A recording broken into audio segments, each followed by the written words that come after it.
We dismiss history at our peril. Liberty Nation Radio with Mark Angelides. Cancel culture is a thing, despite what some in the media and political classes would have us believe. But do private initiatives to have companies pull support from its star vehicles, for example, represent a constitutional threat? More importantly, when government starts adding its voice, is it overstepping the mark? We're joined for our special Talking Liberty segment once again by constitutional caped crusader and attorney Scott D. Cosenza, Esquire, sans cape today. Welcome back, Scott. You know, if you give me a moment, Mark, I can fashion something together. But thank you anyway for having me.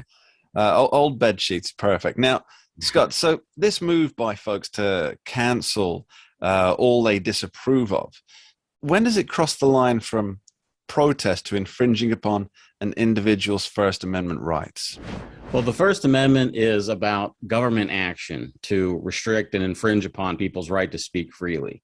Also some other rights included in that First Amendment about assembly and such. But if we're just focusing on the speech, it's about government actions. It's not about private actions. So as long as the actions are private, which is to say a company that doesn't have a government, control over it, then it doesn't implicate free speech rights. Well, that's actually the impression that I got from my reading of it. But that really brings me up to the second question. Now, there's the latest rumblings from the White House.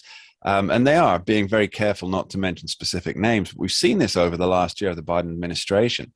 They've talked extensively about asking the social media giants, your Facebooks, your YouTubes, to curb what they term misinformation. And by that, it seems pretty clear that they mean folks like Joe Rogan, for example. Does this cross the free speech First Amendment line? I don't think it does, legally speaking, Mark. When I hear about those things, I think of what a real tragedy it is, a real tragedy that the ACLU, the American Civil Liberties Union, abandoned its championing of free speech, because they were the key kind of group in America who stood up for free speech in all aspects. And what would happen if a Republican administration, for instance, did that in a different era, there would be a cultural and political backlash to it. But I don't think there's an actionable legal case there to be made. We had Jen Psaki, talk about doing more, and the implication there was it was about Spotify and Joe Rogan. Does that cross the line? Well, I think it crosses the line for an administration or government official to implicate free speech rights. But is it a threat that can be then, can a person sue the government and say, you've infringed on my free speech rights? I don't think so, because Spotify, YouTube, and other private platforms have the ability to turn around to the administration and tell them what they think of their suggestions, which is hopefully not much. All right. Now, as a non-American, one of the most amazing things about the U.S. is that you have the right to free speech enshrined in your founding documents. Now, this is something that many people in other countries, they look on with envy. For our American listeners here, don't be fooled. It is something that people from foreign countries look on and wish that they had. But then we see so many people trying to dismantle the very thing that makes you shine like a beacon for the rest of the world. And we find it mystifying. What do you make of it? Well, the truth is that there have always been a significant minority of Americans who want to shut down the speech of others, that they fail to recognize that only by protecting the other person's speech do they protect their own.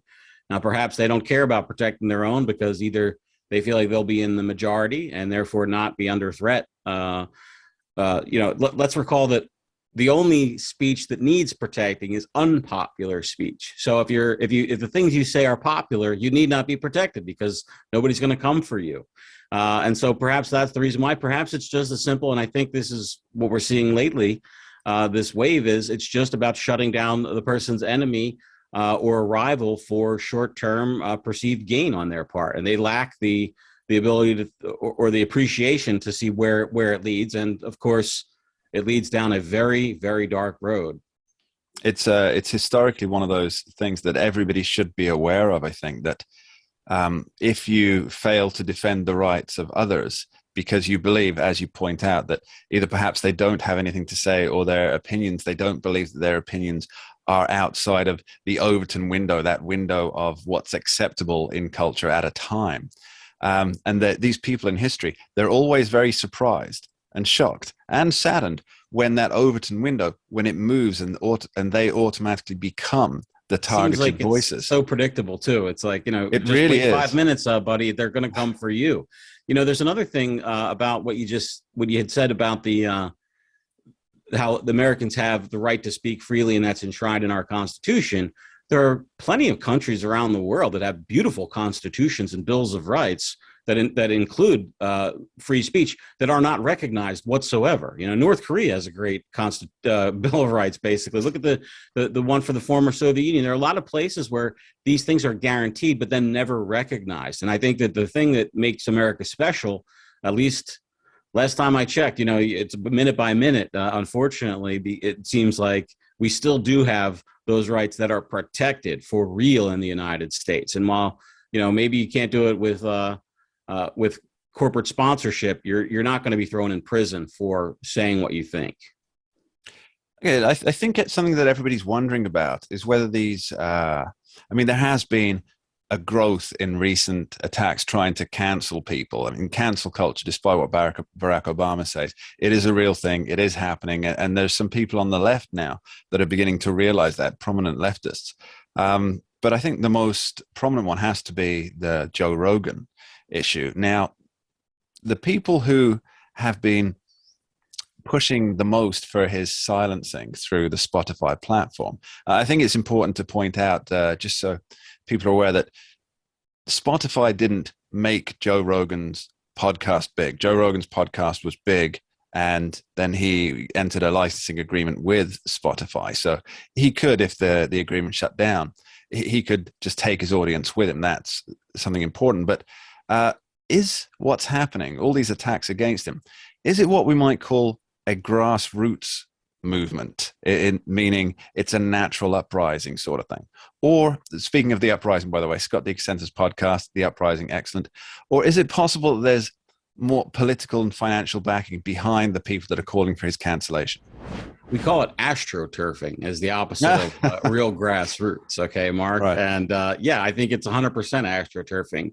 The recent dust up, it's been wave after wave. They've come at him with one wave of attack, and then when that hasn't proven successful, it's been another. And now they're sort of compounding things, and I think he's taken some real hits, and in part from his own apology, which I don't think he did anything wrong. And if you didn't do anything wrong, then kind of like, why are you apologizing? I think he's lost the game a little bit on that front. But to the kind of astroturfing nature, India Ari, the recording artist, she kind of was the second wave after Neil Young to say that she would take her music off of Spotify because of language that Joe Rogan used. And then at the very end of her video message, she made it all about money. She was dissatisfied with the rate that Spotify reimburses musical artists for playing their music. And she just didn't like it. She wanted to make more money. And she said, so you can have Joe Rogan, but you better pay me more, basically. Well,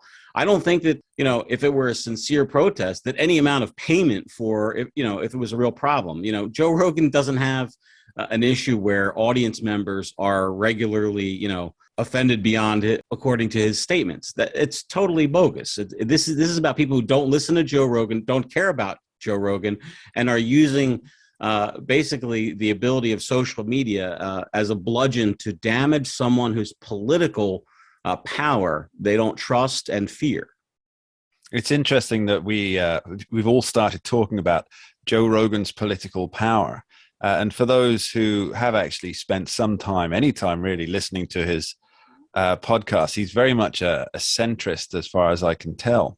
And the fact that news media, Brian Stelter of CNN, is concerned about the political power that Joe Rogan, a podcaster, holds compared to CNN, the apparently most trusted name in news, should tell us something of interest, I think. It's funny about Rogan's politics. He supports these lefty kind of libertarian-y lefty sort of folks, is how I would say he supports, but he lives very conservatively.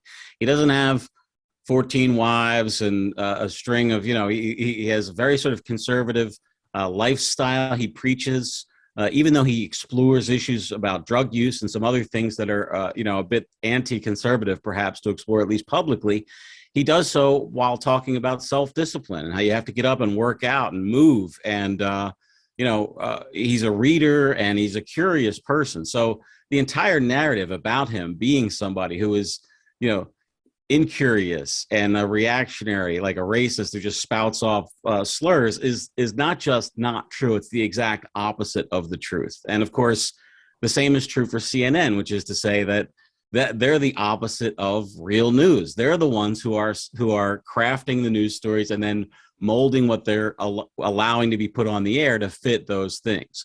Joe Rogan would have somebody on the air who has had the vaccine and advises others to have it, and somebody who has the opposite position. But CNN, they will not.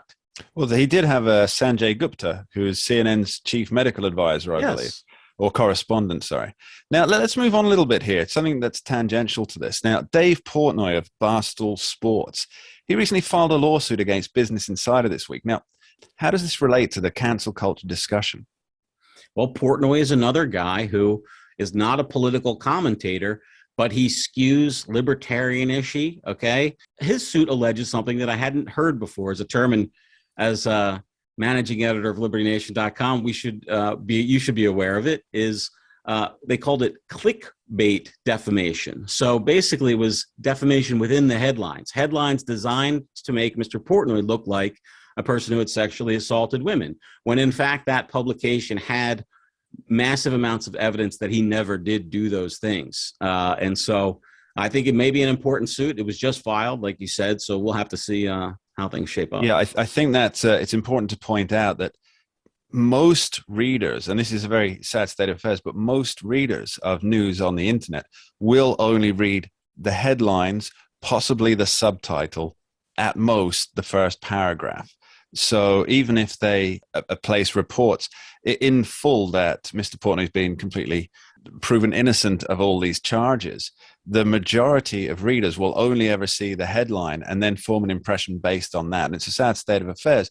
But yes, clickbait even more defamation. Insidious in this case, by the way, Mark, excuse the interruption. They put the headline out there and put the article behind a paywall.